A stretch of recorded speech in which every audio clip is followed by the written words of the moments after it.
My name is Adriana, and the day of my father's funeral was supposed to be about loss and the goodbye I feared my whole life.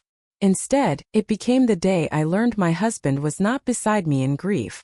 He was against me in secret. The church was dim. Candles trembled in tall glass. The organ hummed like a distant storm. I clutched the folded flag from my father's coffin and tried to listen as the pastor spoke of mercy and memory. Heat rose behind my eyes. I wanted a hand in mine, steady and certain. I wanted Daniel. He was not at my side. Across the aisle, near a shadowed pillar, Daniel stood with my cousin Victor. Their heads leaned close. Their voices were too quick for sorrow. When they noticed me watching, they separated with careful smiles. It was not grief I read on their faces. It was calculation. I told myself I was fragile, that grief makes phantoms. But at the graveside, as the casket lowered and earth thudded on wood, I saw daylight truth. Daniel reached for Victor's hand. The handshake was firm, deliberate, held one beat too long, sealed with a look that had no place at a burial. A curl of satisfaction touched my husband's mouth. I had seen that curl when a deal closed and he thought he had one. I held the roses for my father until the thorns pricked skin. The sting said, "Wake up." After the burial, we gathered at my father's house. The room smelled of casseroles and perfume. Laughter floated like chipped glass, bright, wrong cutting. I moved through condolences as if through fog. Each time I turned, Daniel was already somewhere else, always drifting toward the heavy door of my father's study. That door had been locked my entire childhood. Inside were files, maps, a safe, and the documents of our land and the company my grandfather built. The key lay in a steel tin on the top shelf of the pantry, hidden beneath coffee cans. Only my father and I knew. Near dusk I saw it. A glint in Daniel's palm as he slipped something into his pocket. A key. Not our house key. Longer. Older. My blood ran cold. He met my eyes and lifted a shoulder, harmless, almost bored. Then he vanished into the crowd. I waited. I cleaned plates that were not dirty. I answered questions I did not hear.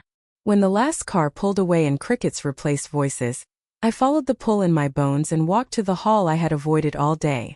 The study door stood slightly open. The room smelled like cedar and dust. My father's chair faced the desk. Papers lay spread like a map. Daniel sat there as if he belonged, sleeves rolled, grief nowhere on his face. He did not look up when I entered. "Adriana," he said, smooth and rehearsed, "we need to talk about your inheritance." My inheritance? The words felt like stones. He tapped a folder. "Your father meant well, but you are overwhelmed. The estate is complicated. Taxes. Creditors. You could lose everything with one mistake. I can sign temporary management papers, keep it safe. Victor can witness. Later we can formalize a transfer." Transfer. Not protect. Transfer. The house seemed to tilt. In the bookcase glass I saw us reflected. Me small at the door. Him calm in my father's chair. My father's pen rested on the desk, the same pen he had used for hospice forms. I stepped forward. "Where did you get the key?" Daniel's smile was thin. "From your cousin. Your father trusted family." "So did I said. He slid the page toward me, pen poised. "Sign here. You have had a terrible day. Let me carry this burden." Grief swelled, but something colder rose higher. My father had taught me numbers when I was 9. He had taught me to read lines, not voices. The page before me was not safety.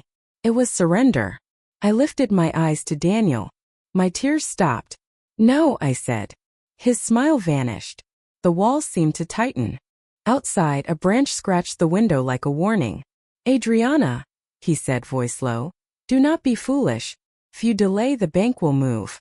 Victor has already prepared a notarized letter." A chill spread across my skin. They had planned this before the funeral began. I set the pen down and closed the folder. Daniel's jaw flexed. "Do not do this." "I am," I said. I reached for the drawer where my father kept a private ledger, the one no one knew but me. It was empty. I looked up slowly. Daniel's eyes met mine. And then he smiled again, calm and pleased, like a man who had already moved the last piece on the board.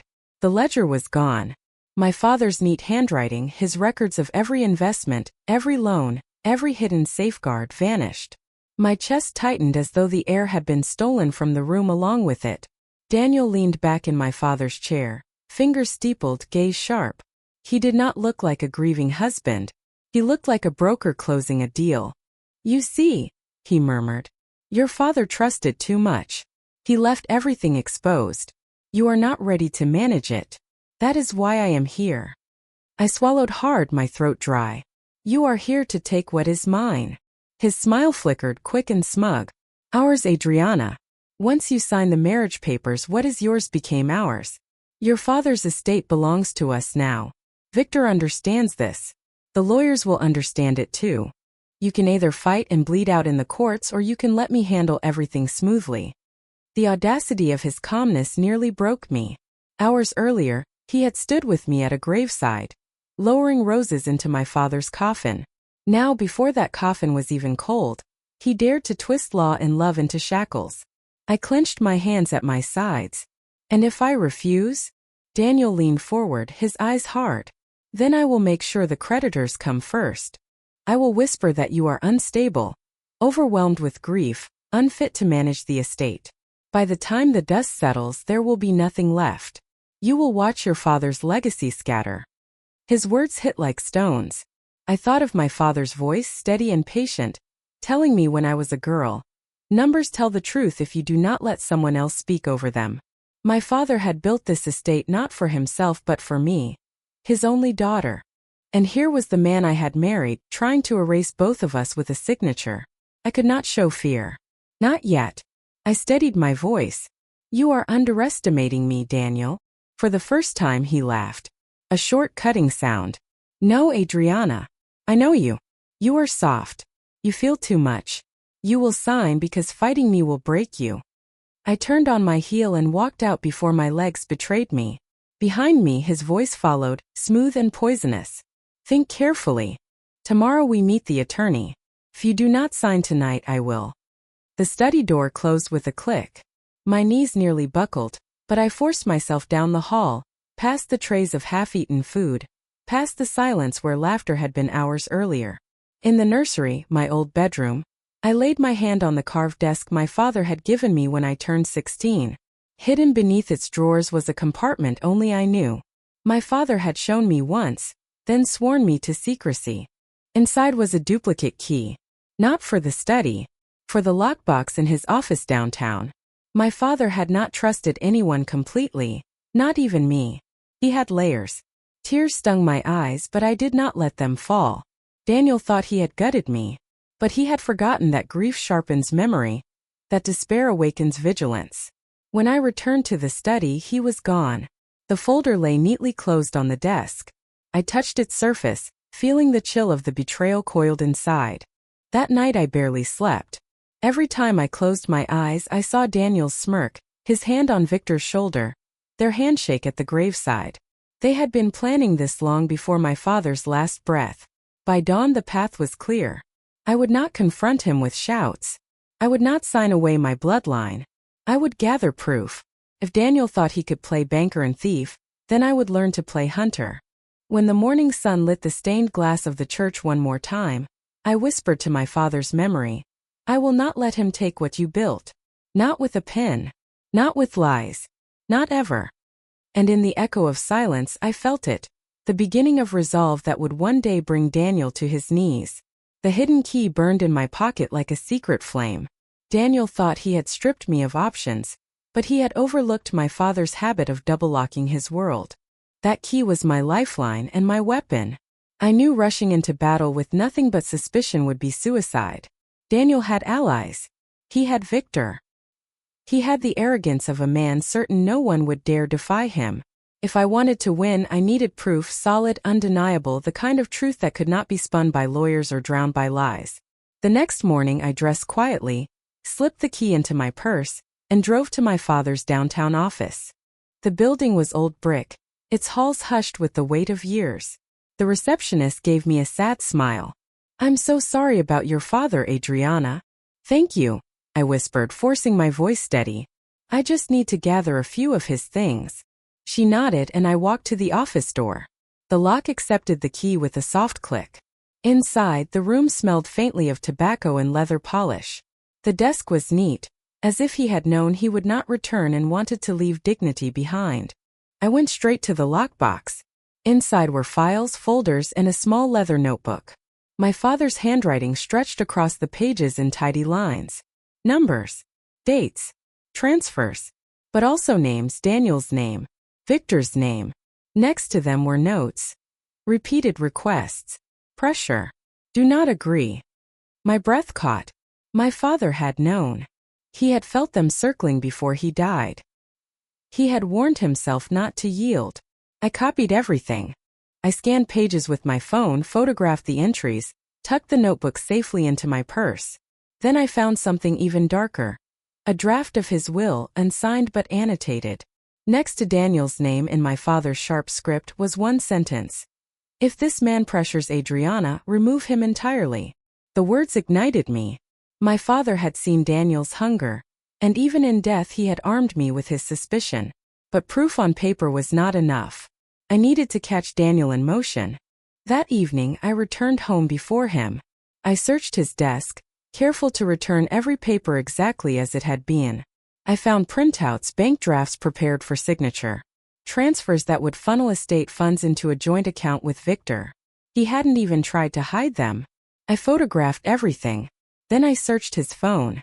He never changed his password, too arrogant, too sure of my loyalty. My hands shook as I opened his messages. Threads with Victor stretched back months. Lines of cold calculation scrolled before my eyes. Once she signs, we divide. She won't resist. She's grieving. The study first, then the house. My stomach twisted. They had been planning since before my father's health collapsed. To them, his death was not tragedy, it was opportunity. I copied every message. The next proof came by accident. A call log. Dozens of late-night calls between Daniel and Victor in the weeks I had sat at my father's bedside unaware. While I held my father's hand through his last nights, Daniel was conspiring in whispers. When he came home that night, I had already locked the notebook, the photos, and the scans into a safe place, Rachel's apartment. Rachel had been my closest friend since childhood. She had once worked in accounting, sharp with numbers and sharper with lies.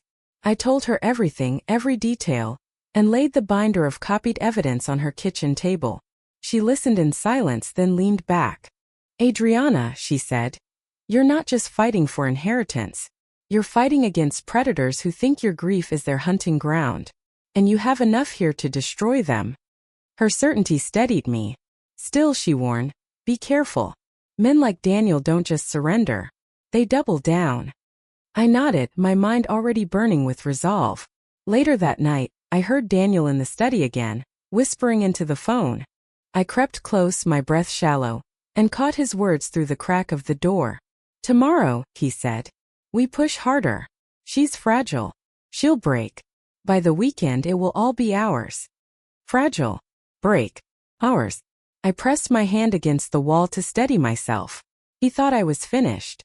But he didn't know that every word he spoke, every paper he touched, every call he made, I was gathering it all. And soon, when the time was right, I would turn his own arrogance into his undoing. Rachel's kitchen light glowed warm against the stack of evidence on her table. The notebook, the photos, the messages, my arsenal was growing. But even with proof in my hands, I felt the weight of what lay ahead. Daniel was bold. Victor was cunning. Alone I could be crushed. I needed allies who would not flinch when the storm broke. Rachel was the first. She leaned over the pages, her pen tapping against the table. You have a case, Adriana. A strong one. But cases don't win themselves. You need strategy, you need timing, and you need people who won't betray you when it gets ugly. Her words echoed in my head as I left her apartment that night. By morning I knew who else I could trust. My sister Elena arrived before noon. Her arms full of groceries and her eyes already scanning my face. You've lost weight, she said. And you're not sleeping. I wanted to deny it, but when she set the bags down and looked me in the eye, the truth spilled out. I told her about the study, the ledger, the stolen key, the messages with Victor. At first her jaw dropped, then her hands curled into fists. He tried to do this at Dad's funeral? Her voice was sharp with disbelief, then cold with fury. If Dad were alive, he'd throw him out himself. Adriana, you can't let Daniel win. Tell me how to help. Her fire gave me strength. She had always been the bolder of us, the one who jumped into the fight when I hesitated. Now I needed that fire more than ever. Next came Evelyn Carter, my father's longtime attorney. I asked for a private meeting at her office. The walls smelled of old books and ink, the shelves lined with binders heavy as anchors. Evelyn listened as I laid everything before her. The notebook, the copied drafts, the phone messages. She did not speak at first. She simply flipped through the documents with practiced eyes, her brow furrowing deeper with every page. Finally she looked up. Adriana, this is not just betrayal. This is attempted fraud, and with the right presentation it is criminal. If Daniel pushes, we can push back hard. But be warned, men like him rarely stop at paperwork. He'll try to paint you as hysterical, unstable, unfit. He'll weaponize your grief against you. Her words chilled me because they were exactly what Daniel had already threatened. What do? I asked. You prepare. You stay calm. You let him underestimate you. And when the moment comes, you don't flinch. Her eyes were steady, her voice firm. In that office I felt a shift. I was no longer a grieving daughter fumbling in the dark. I was a woman with counsel, with allies, with a growing plan. Back home I found Rachel waiting. She had already compiled the photos and logs into a digital slideshow, each page dissolving into the next with brutal clarity. You don't even need to speak, she said. You plug this in and the truth tells itself. Elena arrived later with a folder of her own. She had spoken to neighbors who remembered Daniel's late-night visits to my father's house during his illness. Statements, dates, even one blurry photo of Daniel's car parked outside at midnight. Piece by piece, my allies were building a wall around me. Daniel thought I was fragile. He thought I was alone. But I was gathering strength he could not see. Still, beneath the resolve, I felt the tension coil tighter. Daniel was not stupid. If he sensed resistance, he would strike sooner, harder. I needed to time everything perfectly, catch him in his confidence, expose him when he believed victory was in his hands. As the sun set that night, Rachel poured us tea and spread the evidence across the table one more time. Where do you want this to happen? She asked. Her question hung heavy in the room. Where would I draw the line? Where would I make my stand? I thought of Vivian's birthday and another story we once rehearsed, of crowded parties and public gasps. But this was not about spectacle. This was about justice. My father's estate was tied to the reading of his will, scheduled for next week, where Daniel and Victor planned to appear triumphant. That would be the stage. I looked at Rachel, then Elena, then Evelyn. At the will reading, I said softly, that's where they expect to win. That's where I'll take everything back. The silence after my words was thick, but it was not fear. It was agreement. The decision was made. The reading of the will would be my battlefield. Daniel and Victor thought it would be their coronation, the moment they tightened their grip on everything my father left behind. But they didn't know I was already sharpening my weapons. Rachel spread out her laptop on my dining table, the glow of the screen painting her face with determination. We'll make it clean. No clutter. Just the facts. Page after page of receipts, messages, and your father's notebook. Even the most skeptical lawyer won't be able to deny it. She clicked through the slideshow she had built. First came the draft will, my father's handwriting warning against Daniel. Then the bank draft showing planned transfers. Next, the texts. She's fragile. She'll break. And finally, the photo of Daniel's car outside my father's house at midnight. Each slide landed like a blow. Elena sat across from us, her arms crossed, her eyes fierce. You'll need to stay calm when it starts. He'll try to bait you. He'll shout, he'll sneer, he'll call you hysterical. Let him. Every word he spits will only make him look guiltier when you stay steady. Her voice was fire, steadying me. Evelyn, ever the strategist, laid out the legal path. We'll let them speak first. They'll think they're in control. Daniel will try to slide those papers across the table just like he did in the study. Let him. When he thinks he has won, that's when you lay out the evidence. One document at a time.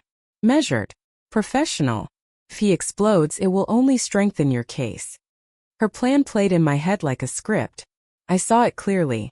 Daniel's smug smile, his attempt at dominance, and then the moment his empire collapsed under the weight of truth. But planning alone wasn't enough. I needed to secure the evidence. I scanned my father's notebook twice, stored copies on encrypted drives Rachel prepared. Elena placed the originals in a safe deposit box, far from Daniel's reach. Evelyn filed a preliminary motion with the court, sealed, waiting like a loaded gun. At night, when the house was silent, I rehearsed. I stood in front of the mirror, binder in hand, emerald dress draped over the chair beside me. "No," I whispered. "You will not take this from me." Over and over, I repeated it until the words burned steady in my chest. Still doubt crept in. What if the judge sided with him? What if Victor's influence swayed the room? What if they found a way to twist everything I had built? Rachel caught me faltering. "Adriana, listen to me. Men like Daniel win because women like us doubt. You don't have to scream. You don't have to fight like him. You just have to stand. That's enough to break him." Her certainty gave me breath. The night before the will reading, we gathered one final time. The binder sat in the center of the table like a crown. Rachel placed her hand on it first, then Elena, then Evelyn. Finally, I set mine on top. The weight of their trust anchored me. "This is more than inheritance," I said softly. "This is my father's name. His life's work. And I won't let Daniel turn it into ashes." Elena's voice was sharp.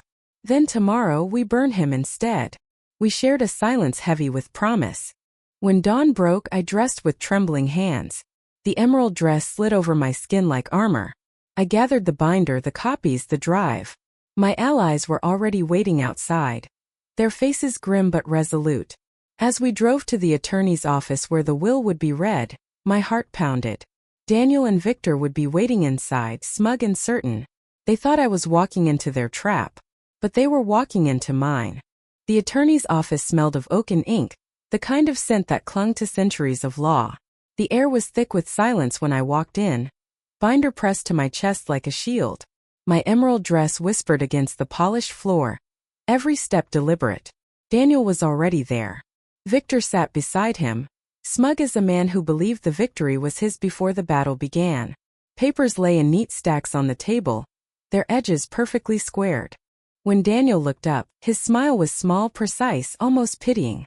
"Adriana," he said smoothly, "I was worried you might not come. But I'm glad you did. Closure is important." Closure. His word tasted like poison. I sat at the opposite end of the table, my allies at my side. Rachel's hand brushed mine under the table, grounding me. Elena's glare burned into Daniel, daring him to speak again. Evelyn adjusted her glasses, her presence sharp as a blade. The attorney, Mr. Whitmore, cleared his throat. He was old, deliberate, with a voice that carried weight. "We are here to read the last will and testament of your father, Mr. Santiago." His eyes flicked toward me, kind but professional. "Adriana, as his only child, you are his primary heir. But the details, as always, require careful review." He opened a folder. Pages rustled. My pulse quickened. That was when Daniel struck. "Before we begin," he interrupted, his voice calm but firm, "I would like to present a document. It is a management transfer, prepared by my late father-in-law, giving me temporary authority over the estate. Adriana is grieving and unstable. She herself acknowledged this last week." He slid the papers across the table, his movements practiced. Victor leaned back, arms folded, smirking as though the case were already closed. The attorney frowned, scanning the document. My stomach dropped. It looked official. My father's signature at the bottom, dated only a month before his death.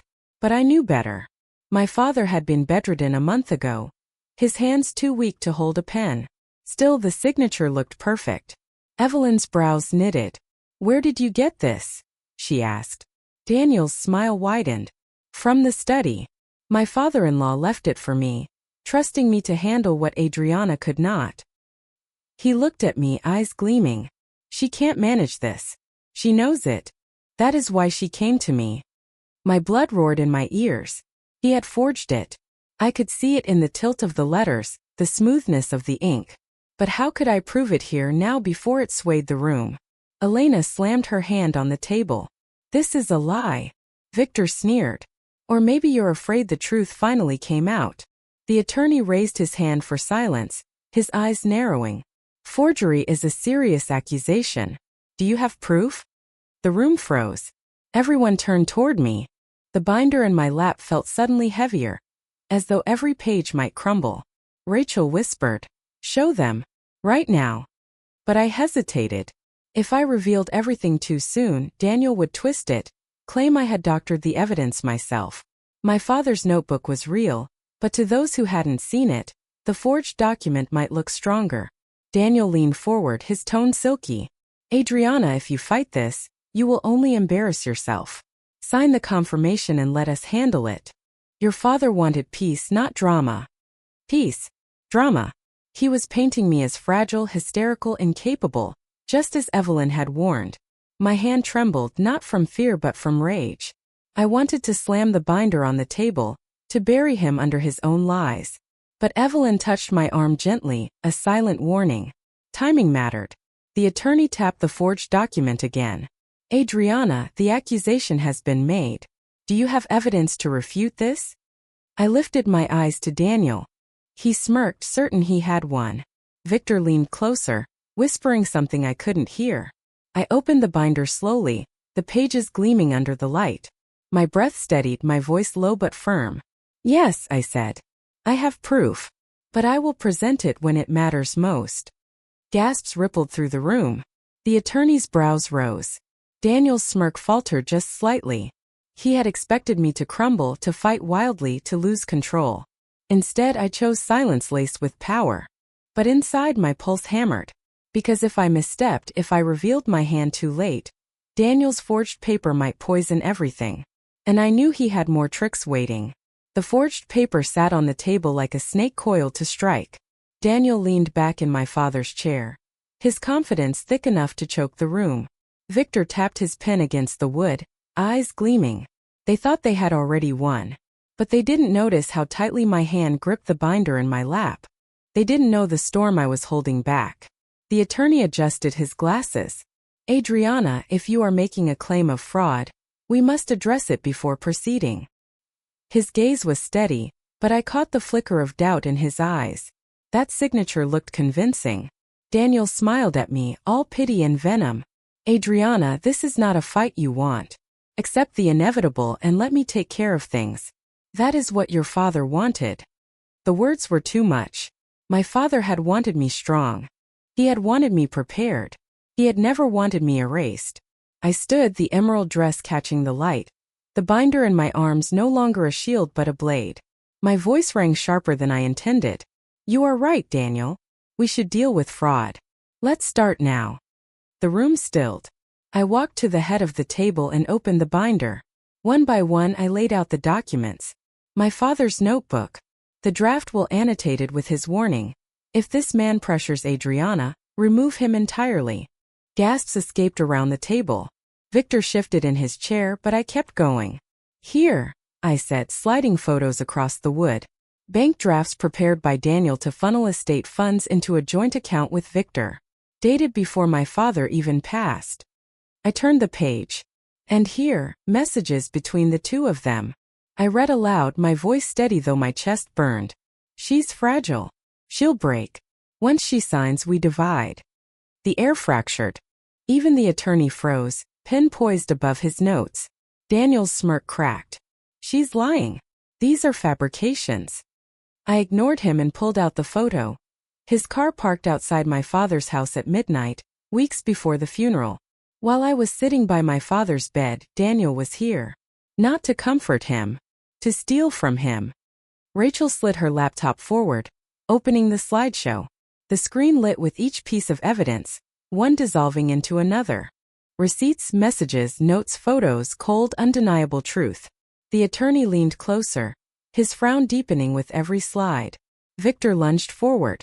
"This doesn't prove anything. She could have staged it." I cut him off. Then explained the handwriting. I held up my father's notebook, his neat script naming both of them, warning against their pressure. My voice dropped low and steady. "My father knew. He saw you coming. And he armed me with this." Silence. The attorney lifted the forged transfer again, his eyes narrowing. He pulled out a magnifier, compared the signature with older verified ones from the file. After a long pause, he spoke. This is not consistent. The line pressure, the angle, this signature is forged. Daniel's face drained of color. He slammed his hand on the table, rattling glasses of water. This is a conspiracy. You all want to strip me of what is rightfully mine. But the words rang hollow. Every guest in that office had seen the evidence. Every page, every photo, every text had built a wall he could not climb. Elena's voice was sharp. No, Daniel. You stripped yourself the moment you betrayed her at her father's grave. The attorney's verdict came cold and final. The forged document will be disregarded. The evidence will be entered into the record. Adriana, your father's estate remains under your sole authority. My knees nearly gave way, but I held my ground. My father's legacy was safe. Daniel stood shaking, his fists clenched. You'll regret this, he spat. His voice cracked under the weight of fury and humiliation. I met his eyes unflinching. No, Daniel. You will. The words from the attorney still hung in the air like a bell that would not stop ringing. The forged document will be disregarded. Adriana, your father's estate remains under your sole authority. For a breath, no one moved. The weight of it pressed into the room. I felt every eye turn toward me. My father's name, my inheritance, my dignity, restored in one ruling. Daniel's face twisted, red blooming across his cheeks. His chest heaved as though he might explode. This is not over, he shouted, spittle catching in the corners of his mouth. You are making a mistake. You think you've won, but you'll crawl back when you realize you can't do this alone. His voice cracked. The man who once charmed boardrooms and toasted neighbors now looked like a cornered animal. Victor tried to recover, leaning forward, his voice oily. Adriana, let's not be rash. Perhaps there's room for compromise. The estate is large. Surely a portion can be managed jointly. We're family after all. Family. The word turned my stomach. I stood slowly, letting my chair scrape against the floor. My emerald dress caught the sunlight streaming through the blinds, turning me into a figure I hardly recognized, taller, steadier, sharper. Family does not steal from a grieving daughter. Family does not forge signatures and whisper over coffins. You are not my family. You are predators. Gasps rippled around the room. Even Mr. Whitmore's pen froze in his hand. Daniel lunged forward, his fist slamming against the table. She's hysterical. She's lying. You can't trust her. But Evelyn rose calmly, her voice a razor. Every piece of evidence has been verified. You can shout, Mr. Santiago, but shouting will not change the truth. Rachel hit play on the final slide. The photo of Daniel's car outside my father's house at midnight, time-stamped, undeniable. She turned the screen toward him, her eyes like steel. Explain this, Daniel. Explain why you were sneaking into the house while Adriana cared for her dying father. The room fell silent again. Daniel's mouth opened, but no words came. He sagged back into his chair, the fight draining from him. Victor cursed under his breath. His eyes darted to the door as if escape might save him. Elena crossed her arms, her voice like a hammer. Run if you want, Victor. But everyone here saw the truth. You're finished. The attorney leaned back, adjusting his glasses. Gentlemen, my advice is simple. Walk away quietly. If you pursue this further, the courts will become involved. And with this evidence, the outcome will not be in your favor. Daniel's fists clenched until his knuckles whitened. You'll regret humiliating me, he hissed, but his voice had lost its power. It was desperation, not authority. I met his glare without flinching. The only regret here, Daniel, is that I ever believed you were worthy of my trust. The silence that followed was heavy, final. Victor was the first to break. He shoved back his chair, muttered something unintelligible, and stormed out of the office. The door slammed behind him. Daniel lingered, trembling with fury. His eyes burned into mine, a silent promise of vengeance. Then, with a sharp motion, he swept the forged paper from the table, crumpled it in his fist, and stalked out after Victor. The room exhaled. Elena squeezed my hand, her voice trembling with pride. You did it, Adriana. You won. Rachel smiled, tears brimming in her eyes. And the world saw who they really are. Evelyn gathered the documents, her voice calm and precise. We'll file everything formally. They won't be able to touch you or the estate again. For the first time in weeks, I felt the coil in my chest loosen. The weight that had smothered me since the funeral began to lift. But as I watched Daniel's shadow disappear beyond the doorway, I knew this battle had left him humiliated. And men like Daniel did not forgive humiliation. They plotted in the dark, waiting for another chance to strike. The morning after the will reading, the house felt different. For the first time in weeks, I woke without the crushing weight of uncertainty pressing on my chest. My father's estate was safe. His work, his memory, his name, they were mine to protect now. But peace was fragile. My phone buzzed endlessly. Calls from relatives who had been at the reading. Messages from neighbors. Even emails from acquaintances I had not spoken to in years. Word had spread quickly. Daniel and Victor exposed for fraud. Their schemes laid bare in front of witnesses. Some messages carried outrage. How could he do this to you, Adriana? Others carried sympathy. You were so brave. Your father would be proud. But a few carried warnings. Be careful. Daniel looks dangerous when cornered.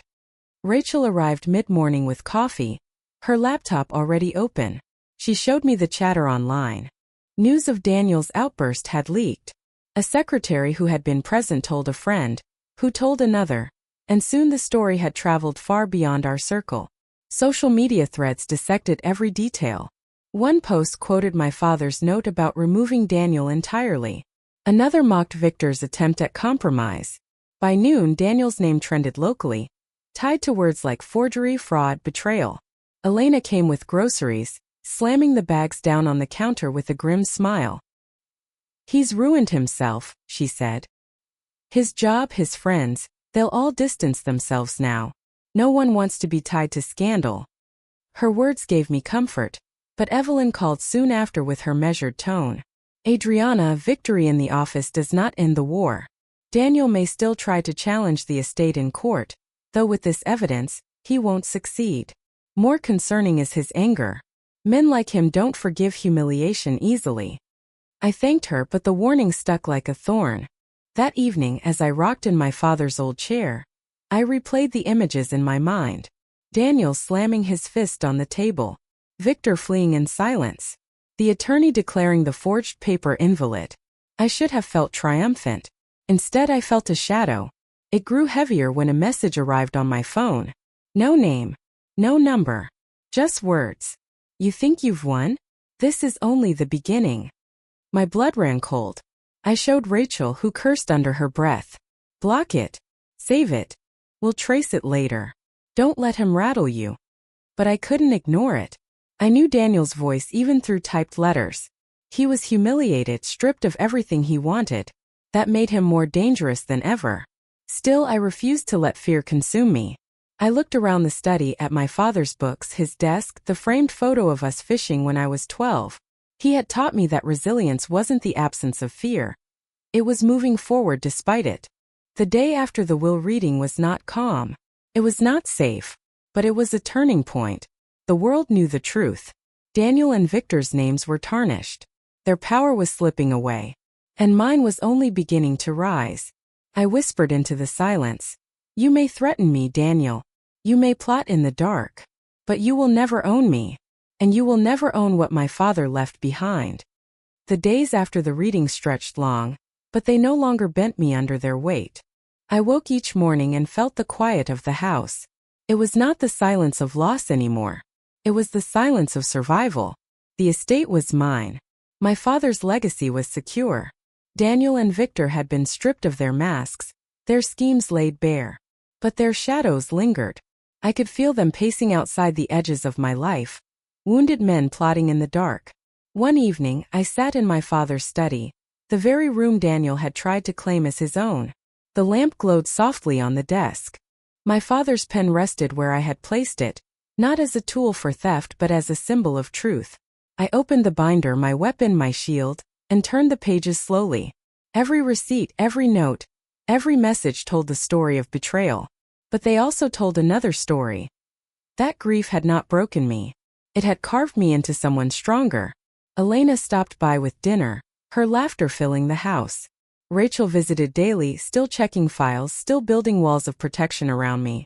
Evelyn called to assure me the legal filings were airtight. My allies had not abandoned me, and I would never forget that.